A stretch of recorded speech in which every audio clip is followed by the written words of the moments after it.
Every so often, I'll come across one of those videos that people share on social media sometimes about little kids giving advice. Have you seen those? Like whether it's advice on marriage or advice on your job or life in general or parenting advice, whatever the topic, it's pretty much always hilarious.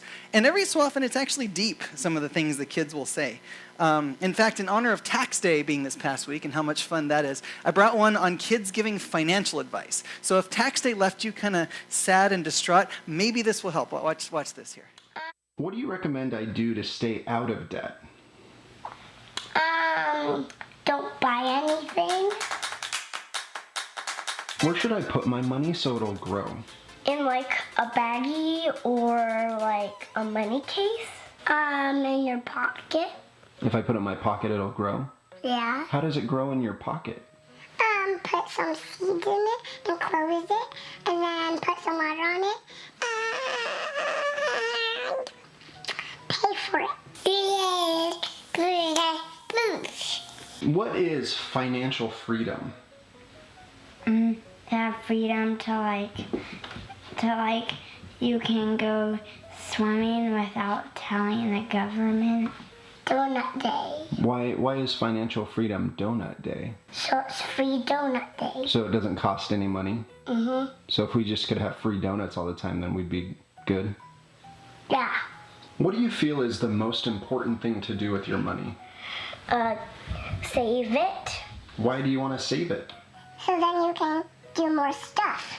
What stuff do you want to do with your money? Buy gum and buy a new toy. Movie. Why is budgeting so important? Because like when your body feels mad, super mad, feel you better. Why is it important to budget? Because it's so important when you budge. Like if you use a knife, you'll cut it off. Good point. Do you think I should invest my money in the stock market? No, Why not?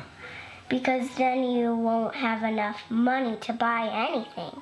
Why should I invest in the stock market? Because it's so fun. What is the stock market? Grow stuff so you could plant money there. And it grows? Yeah, in your pocket. So there you go. You know, if you needed financial advice this week, problem solved.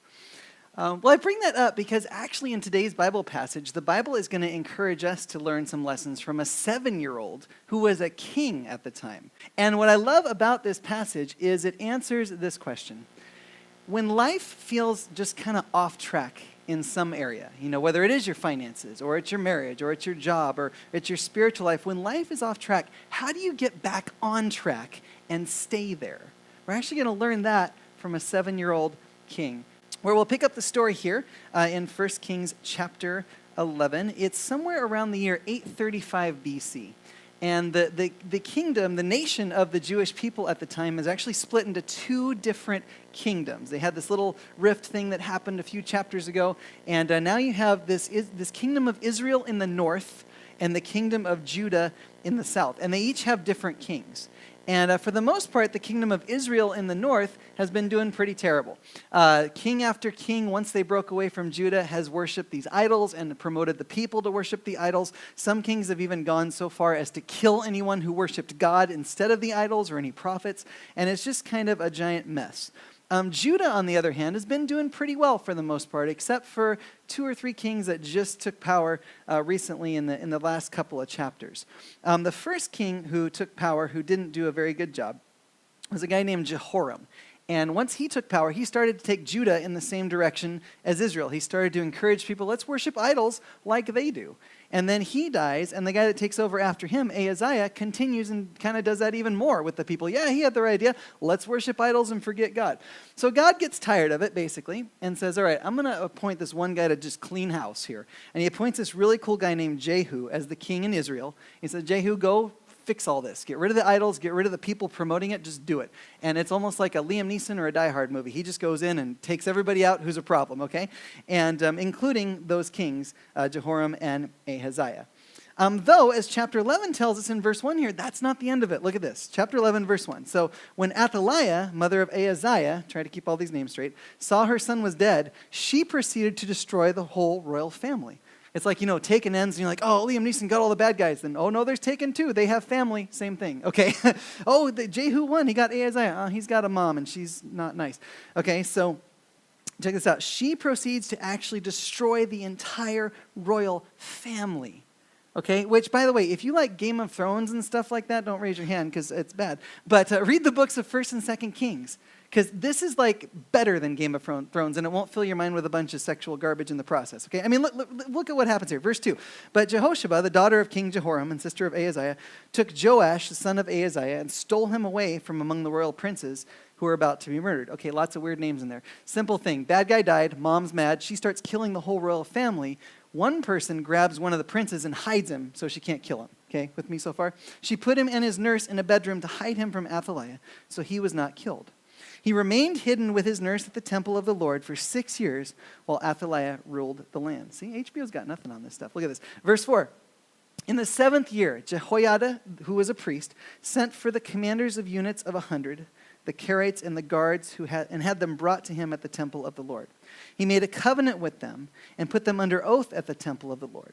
Then he showed them the king's son. Check out what I've been hiding. And they're like, oh my gosh, he's a good guy. Okay, so he commanded them, saying, this is what you are to do. You who are in the 3 companies that are going on duty on the Sabbath, a third of you guarding the royal palace, a third at the sur gate, a third at the gate behind the guard, who take turns guarding the temple, and even you guys who are in the other 2 companies that normally go off Sabbath duty, you're all to guard the temple for the king. Okay? He's like, we're going to fix everything here. Guard the king. Station yourselves around the king. It's like the original Secret Service, okay? Around the king, each of you with weapon in hand. Anyone who approaches your ranks is to be put to death. Don't even mess around, right? Stay close to the king wherever he goes. Little kid. Verse 9, the commanders of units of 100 did just as Jehoiada the priest ordered. Each one took his men, those who were going on duty on the Sabbath, those who were going off duty, and came to Jehoiada the priest. Then he gave the commanders the spears and shields that had belonged to King David that were in the temple of the Lord. The guards, each with weapon in hand, stationed themselves around the king near the altar in the temple from the south side to the north side of the temple. And remember, the temple's big, so we got a lot of people here, okay? All right, next point, verse 12. Jehoiada brought out the king's son, and put the crown on him. He presented him with a copy of the covenant and proclaimed him king. They anointed him, and the people clapped their hands and shouted, long live the king. Okay, well, you still got the other lady who's not going to be happy, right? Verse 13, when Athaliah heard the noise made by the guards and the people, she went to the people at the temple of the Lord. What's all this, right? She looked, and there was the king standing by the pillar, as the custom was. The officers and the trumpeters were beside the king, and all the people of the land were rejoicing and blowing the trumpets. Then Athaliah tore her robes and called out, treason, treason! See, better than HBO. Okay, verse 15. Jehoiada the priest ordered the commanders of units of 100 who were in charge of the troops, bring her out between the ranks and put to the sword anyone who follows her. Get them all, right? For the priest had said, she must not be put to death in the temple of the Lord. So they seized her, and she reached the place where the horses enter the palace grounds, and there they got her. There she was put to death. Jehoiada then made a covenant between the Lord and the king and the people that they would be the Lord's people again, right? Because they were worshiping idols and Baal and all this weird stuff. He also made a covenant between the king and the people. All the people of the land went to the temple of Baal and tore it down. They smashed the altars and the idols to pieces and killed Mattan, the priest of Baal, in front of the altars. Then Jehoiada the priest posted guards at the temple of the Lord. He took with him the commanders of hundreds, the Karaites, the guards, and all the people of the land, and together they brought the king down from the temple of the Lord and went into the palace, entering by way of the gate of the guards. The king took his place on the royal throne. All the people of the land rejoiced, and the city was calm, because Athaliah had been slain with the sword at the palace. Look at this. And Joash was 7 years old when he began to reign. Okay, now that's all just background for what we're actually going to talk about. But you needed the background, okay, because that's just epic stuff right there. Okay, so now with all that in mind, all that set up, now let's see what we can learn from a 7-year-old about life, because there's actually a lot we can learn. Chapter 12, verse 1. How do you get back on track when your whole country is off track, let alone your life? Okay, verse 1. It says, in the 7th year of Jehu, the good king that took out the other bad guys, Joash became king, and he reigned in Jerusalem 40 years. His mother's name was Zibiah. She was from Beersheba. Joash did what was right in the eyes of the Lord. All the years Jehoiada the priest instructed him. Remember that verse, because that'll be important. Okay? A lot of times you read these kings and, they did what was right in the eyes of the Lord, period. This has a little clarifier. That's going to be important. He did what was right as long as the priest was there, right? Verse 3, the high places, however, were not removed. The people continued to offer sacrifices and burn incense there. We talked about high places a little bit a couple weeks ago. They were basically these open-air shrines that these other cults had left there, and the Israelites came in and took them out, but they never destroyed these open-air shrine things that the pagan cultures had left over. And that kind of became a problem because it was influencing them away from God to these cults that would like burn babies to idols. So that was bad. God wanted his people to worship him at the temple, which Joash does seem to understand. Verse 4, look at that. He said to the priests, collect all the money that's brought as sacred offerings to the temple of the Lord, the money collected in the census, the money received from personal vows, the money brought voluntarily to the temple. Let every priest receive the money from one of the treasurers, then use it to repair whatever damage is found in the temple. And right there, I already see two huge lessons we can learn from a 7-year-old about how to get your life back on track when it feels like it's off. Here they are. First one. First thing you got to do is what these guys did. You got to get rid of the influences that pull you in the wrong direction, right? And that's not rocket science, but so many times we just keep going in life and ignore it. I read some great quote by C.S. Lewis recently about how, everyone seems to stumble over the truth at some point, but some people just get up and keep walking. And it's like, no, when something is a problem, you need to get it out of the equation. For these guys, for the nation of Judah, that meant certain people and certain buildings, right? Athaliah needed to go. The temple of Baal needed to go.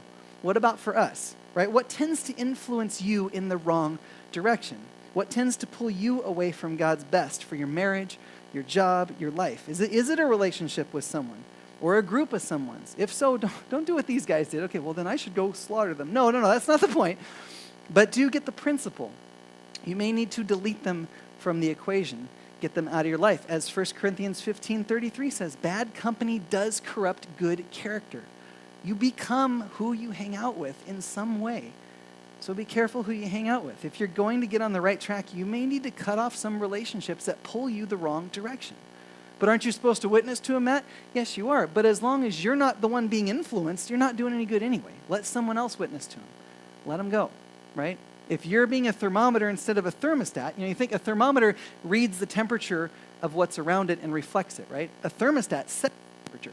If you're acting more like a thermometer where I'm around these people and they influence me instead of a thermostat where I influence them, you need to let those go, right? Share your faith, but if it ain't working, you may need to let some relationships go and replace them with better ones. We'll talk about that in a second. Maybe it's not people, though. Maybe it's material possessions. Maybe it is something like HBO or some TV channel that constantly pulls your brain away from God, or a website you need to block. Maybe it's a job. Maybe you don't need to get rid of your job, but you need to get it back in its proper place. Take it from a workaholic, okay? It is so easy to work so much that it starts to pull you away from your family, away from God, and everything that really matters. Yes, jobs are important. Yes, working is necessary. But man, remember the top 5% thing we talk about sometimes. 85% of what you do, anyone can do. Anyone can write emails, or sell tickets at the aquarium or walk the floors or whatever. And 5% of what you do, anyone with some training could do. Anyone can go to dental school and be a dentist if they really work hard, or a graphic designer, or comedian. But 5% of what you do, only you can do. Only you can be a spouse to your spouse. Only you can be a parent to your kids. And when everything you're juggling life and there's just too much going on, you have to drop something, don't drop the 5%. Maybe it's a job that you need to get back in its proper place and stop letting it dominate church time, family time, and rest time, right? Or maybe it's some addiction you need to get rid of. Hey, that's why we do Celebrate Recovery. Join us for that. Whatever the case, though, I probably don't need to go on and on because you already know what it is. You already know what pulls you the wrong way, away from God. You just need to have the courage to do what these guys did. Remember, the whole country's watching them. Oh, we can't just get rid of people. Why not? God says, this is my people. They're pulling you the wrong way. Get them out. Well, what about the temple of Baal? It costs so much money. Rip it down. What do you need to get rid of in your life? And then number 2, what do you need to replace it with? Where do you need to invest more? The things that encourage you in the right direction. Right? It's never just stop doing stuff. It's no, replace it with something better. Build up what leads you in the right direction. For these guys, Joash says, get busy. Let's rebuild the temple of Yahweh, because that's what we need right now. We need to tear down the stuff that's pulling us the wrong way and rebuild the stuff that points us in the right way, right? For you, that might mean repairing your daily time with God. How's that going? Do you pray? Do you read your Bible every day? Getting back into worship, making this a priority. Maybe it means serving, like obediently. Like, it's so easy to read this book and feel spiritual because I read about it, but did you actually do anything about what you read? Did you actually go help the poor? Did you actually forgive that person who hurt you? Here's a good test. What do you like driving down the road when the tourists are in town? Are you very forgiving and graceful? Might need to apply some more things, right? Getting out and serving people, giving like God says to give, loving enemies, doing this stuff daily at home, at work, at the store. Maybe it means repairing a relationship you neglected. Maybe there's relationships you need to get rid of, but maybe there's some you've neglected you need to build up because those actually challenged you in a good way. They actually encouraged you and pushed you toward God instead of away from him. You need to spend more time there. What do you need to repair and build up? What's your temple of God in your life you need to repair to get on the right track? Whatever it is, the Bible would say do it. Right? And keep doing it. Don't just get all, yeah, let's go. And then 2 days later, I'd rather eat chips and watch TV. You know, that's not it. Look at what Joash does next here when he sees the people starting to flake like that. Check it out. Verse 6. It says, but by the 23rd year of King Joash, the priests still had not repaired the temple. You think you got lazy friends. 23 years of nothing, okay? Therefore, King Joash goes, all right, come on. He summoned Jehoiada the priest, the other priests, and asked them, what's up here? You know, why aren't you repairing the damage done to the temple? Y'all had 23 years. Don't tell me you were too busy, okay? You're the priests, for crying out loud. Take no more money from your treasures, but hand it over for repairing the temple. The priests agreed they would not collect any more money from the people, and they would not repair the temple themselves. What's the point? Number 3, here it is. Do invest in what helps you toward God, and don't stop investing in it. Right? Like one time, I went to church on Easter. Well, good. Come back next Sunday too, you know. Well, I read my Bible that one day. Good. Read it again the next day. Keep going with passion and perseverance. Strive for it. Even if it's difficult to get that process started. Do it anyway. Do the hard work anyway, because it can get so easy. I mean, it can be so easy to get used to living a less than honoring to God life, right? It can get so easy to get used to living life off track that it feels normal. You know, it starts to actually feel normal to be a workaholic. It starts to actually feel normal to be worried and stressed out all the time. It starts to actually feel normal to be stuck in addiction or have messed up relationships. We start to think, well, it's just normal to have trouble sleeping and need drugs or alcohol to knock me out and calm me down. And we forget, man, how far off track we are and how good it actually feels to be on track with God. Don't get so used to being off track that it starts to feel normal. Do the hard work of getting on track. Maybe you need a little kick in the pants like these guys did. 23 years they were flaking. And Joash had to come on and go, get to work. You know, maybe this sermon is that kick in the pants for you. I don't know. However God may do it though, can I encourage you, when he kicks you in the pants, accept it. Don't stumble over the truth and just keep walking. Stop and go, maybe I should take a look at what I just tripped over. Maybe I should invest something here and stick with it. And I know instantly some of you, the voices start, yeah, but Matt, you don't know what kind of problems I have. Y'all, okay, I love this quote from Max Lucado. He says, you need to understand, church, all people have problems, okay? Rich people have problems, poor people have problems. Pastors have problems, believe me, I got plenty. CEOs have problems, kids have problems, adults have problems, men have problems, women have problems, janitors have problems. All people have problems. Newsflash if you don't know that. Fun fact, everyone has problems, but not all people see problems the same way. Some people are overcome by problems while others overcome problems. Some people are left bitter, others are left better. Some people face their challenges with fear, others face them with faith. The Bible says, be the second kind of person. Everyone's got problems. I got problems, but how you respond to them is everything, right? Be the second kind of person. Get the stuff out of your life that you need to get out. Invest in the stuff that matters and don't stop investing in it. Patience, perseverance, keep going. Like these guys do here. Finally, next, verse 9, check it out. It says, Jehoiada the priest took a chest and bored a hole in its lid. He placed it beside the altar on the right side as one enters the temple of the Lord. The priests who guarded the entrance put into the chest all the money that was brought to the temple of the Lord. Whenever they saw that there was a large amount of money in the chest, the royal secretary and the high priest came, counted the money that had been brought into the temple of the Lord, and put it into bags. Man, this is like a pastor's dream. I'd love to have a Sunday like that. Okay, verse 11. When the amount had been determined, they gave the money to the men appointed to supervise the work on the temple. With it, they paid those who worked on the temple of the Lord, the carpenters and builders, the masons and stonecutters. They purchased timber and blocks of dressed stone for the repair of the temple of the Lord, the good stuff, right? And met all the other expenses of restoring the temple.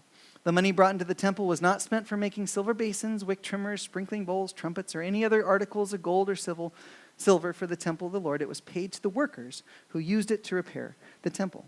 They didn't require an accounting from those whom they gave the money to pay the workers because they acted with complete honesty. The money from the guilt offerings and sin offerings was not brought into the temple of the Lord. It belonged to the priests. Point is, stick with it. All right, then it says this, 17. About this time, Hazael, king of Aram, went up and attacked Gath and captured it. What's all that mean? Well, here's the point. Then he turned to attack Jerusalem. So Joash is the king in Jerusalem. And he's like, okay, things are going good. Then this guy comes up, I'm about to attack you. Okay, fun times. Verse 18. But Joash, king of Judah, took all the sacred objects dedicated by his predecessors, Jehoshaphat, Jehoram, Ahaziah, kings of Judah, and the gifts he himself had dedicated, and all the gold found in the treasuries of the temple of the Lord in the royal palace, and he sent them to Hazael, king of Aram, who then withdrew from Jerusalem. What just happened? This guy comes up, I'm going to take you out. King goes, wait, I'll pay you off. Here's a bunch of stuff. King goes, all right, see ya. Right? Easy. No war. Just gave him money. Verse 19. As for the other events of the reign of Joash and all he did, are they not written in the book of the annals of the kings of Judah? That's probably a book that we lost somewhere along the way in history. There were other history books from the Bible, or from Bible times, that just have been lost over time. Verse 20, his officials conspired against him and assassinated him at Beth Millo on the road down to Silla. The officials who murdered him were Jozabad, son of Shemith, and Jozabad, son of Shomer. He died and was buried with his ancestors in the city of David. And Amaziah, his son, succeeded him as king. You might say, well, that went dark fast. Everything was going so well. What the heck? I thought this was going to be an encouraging sermon today. Like, we're going to get back on track and life's going to be awesome. That's all I'm headed toward, murder? This doesn't tell you the whole story, though. And this is kind of like the Cliff Note version of what happened. However, if you turn to the right in your Bibles to 2 Chronicles 24, or if you have the SEC Sunday app, it's just the next one down. 2 Chronicles 24 fills in the part of the story Kings just left out, and it makes it make a lot more sense. 2 Chronicles 24, to the right, just a few pages there. We'll go to verse 17. 2 Chronicles. Be sure you got 2 Chronicles, not 1 Chronicles. Kings, 2 Kings, 1 Chronicles, 2 Chronicles. Chapter 24, verse 17. And here's where that verse comes in that I said to remember earlier. Remember that verse back at the beginning that said, Joash did what was right in the eyes of the Lord, space, not period, space, all the years Jehoiada the priest instructed him, right? As long as the priest was giving him advice, he did what was right in the Lord's eyes, okay? However, as happens, the priest did die one day. And look at this, verse 17 of 2 Chronicles 24. Verse 17. It says, after the death of Jehoiada the priest, the officials of Judah came and paid homage to the king. And he started listening to them. They abandoned the temple of the Lord, the God of their ancestors, and worshipped Asherah poles and idols, just like that. Because of their guilt, God's anger came on Judah and Jerusalem. Although the Lord sent prophets to the people to bring them back to him, right? God doesn't just zap us. He's like, change. You need to change. Tap you on the shoulder, shake you. You need to change. He's very patient. He tried. They wouldn't listen. Though they testified against him, they would not listen.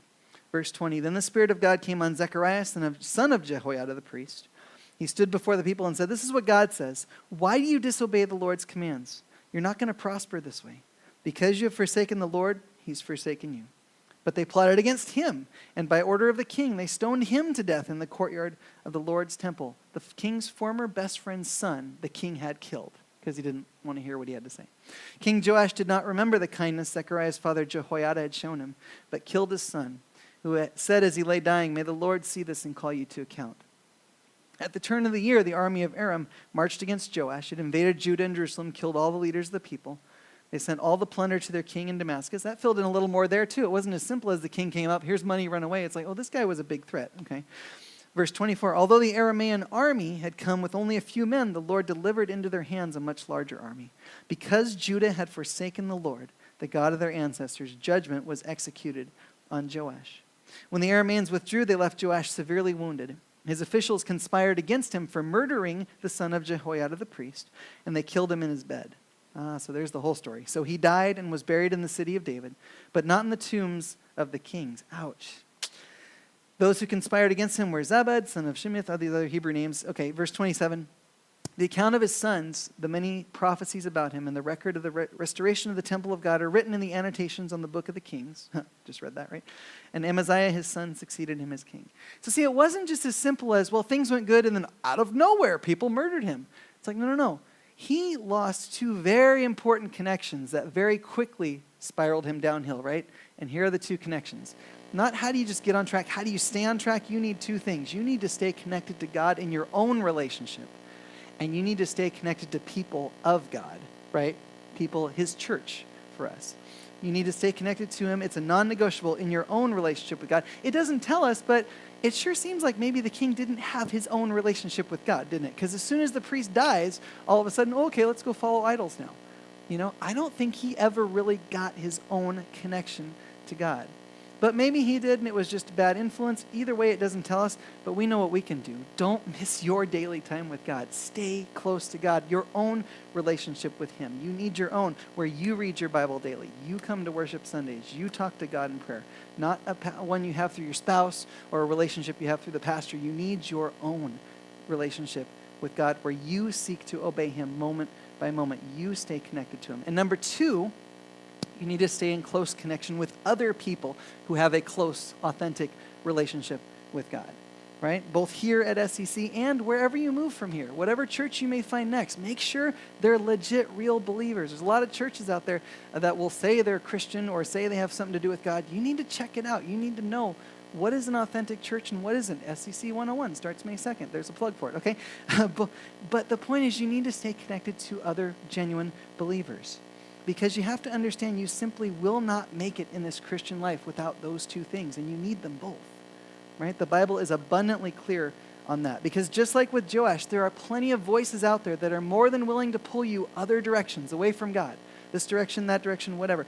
And if you don't have the continual support and encouragement and accountability of a church, and you're not in this book for yourself getting to know the truth, the counterfeits are going to trick you like that. Amy at the aquarium has a job. She's had a job for a while where she deals with money. And in security, if we get a counterfeit, we deal with it too. So we're all trained to look at what does a counterfeit money look like.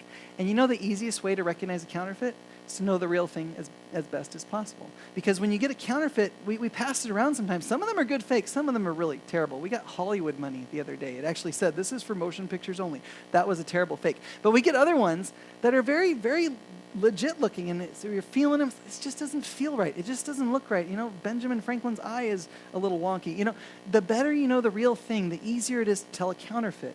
And the more people around you who know the real thing, the easier it is to tell a counterfeit. It's how we do it with money, and it's how you need to do it in the church. You need to know the real thing for yourself and be around other people who know the real thing to keep you on track. Life is hard enough as it is without a church family to support you. Why would you want to make it harder on yourself by missing church, by missing things like house church, things that keep you encouraged and filled up? If you want a life that stays on track, church and quiet time with God are not optional things where if I feel like it or I have time, they are needs.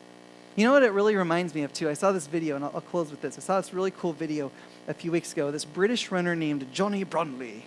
I'm probably saying that wrong, but he was almost to the finish line of this huge triathlon in Mexico when exhaustion set in, and his legs just start not work, and he gets confused, and his body just basically starts to say, we're done here, and he's almost to the finish line, but his body is just like, oh, I'm done.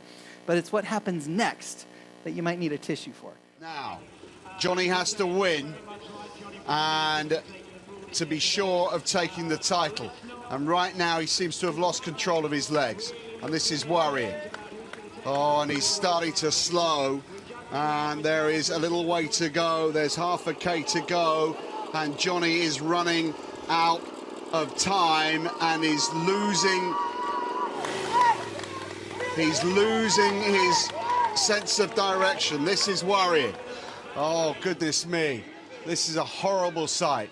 Jonathan Brownlee has lost it now and has staggered to a stop at the side of the course, and Alistair's stopped to help him along, and Alistair is going to try and carry his brother home. Dramatic scenes in Cozumel as the Olympic champion carries his younger brother towards the podium. I cannot believe what we are seeing here. Matt, is this allowed? Is he allowed to help his brother? You know, is that part of the rules? I'm not too sure. We've never seen anything like this before. Unbelievable scenes. Unbelievable scenes in Cozumel. The Brownlee brothers arm in arm, but it's not by way of celebration. Henry Schoeman's celebrating. He's going to win this race in Cozumel out of nowhere. The brothers are coming home arm in arm to finish in second and third, but Johnny can hardly stand. And Alistair is having to drag him across the line and pushing him home for second. Johnny finishes in second. Goodness me, what an incredible conclusion here in Cozumel. I've never seen anything like that anywhere in world sport.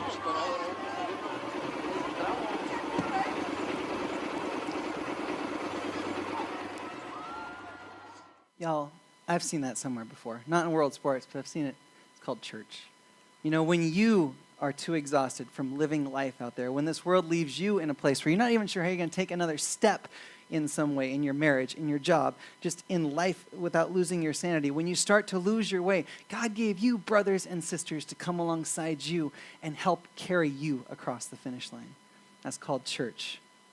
God also gave them you. Very often in American culture, even in churches, we'll get, yeah, they're there for me. Well, you need to be there for them too. God gave them you. They need you sometimes. They need your support when they're having a rough day. They need you to pray for them and carry them sometimes too. We need each other. The Christian life, you read the New Testament, so many commands are about one another. Love one another, forgive one another, one another, one another. Can't do that unless you're around one another, right? God says you need the church. We need each other. You can't do this alone. That's one reason we have Sunday mornings. It's a major reason we do house churches.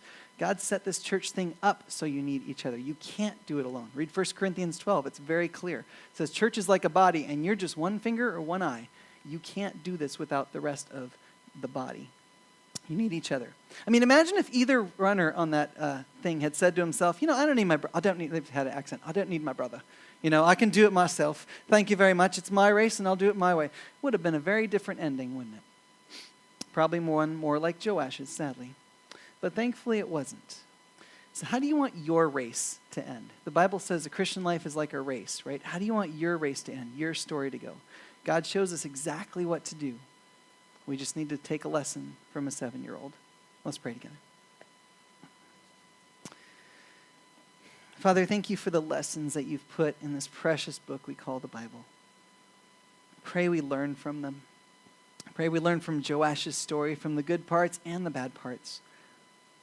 That as we stumble over these truths, we don't just get up and ignore them, that we pause and reflect and actually change what we need to. God, show us the things we need to get out of our lives. Show us what we need to strengthen and build up in our lives. Help us persevere in it. Even when it's difficult, help us do the hard work to get to where you created us to get to. And then help us stay there by staying close to you and close to your family, close to your church. Because we can't do it alone. And I pray we wouldn't just stay there, though. I pray we'd thrive there, right up till the day we do arrive home, cross the finish line with you. In Jesus' awesome name, amen.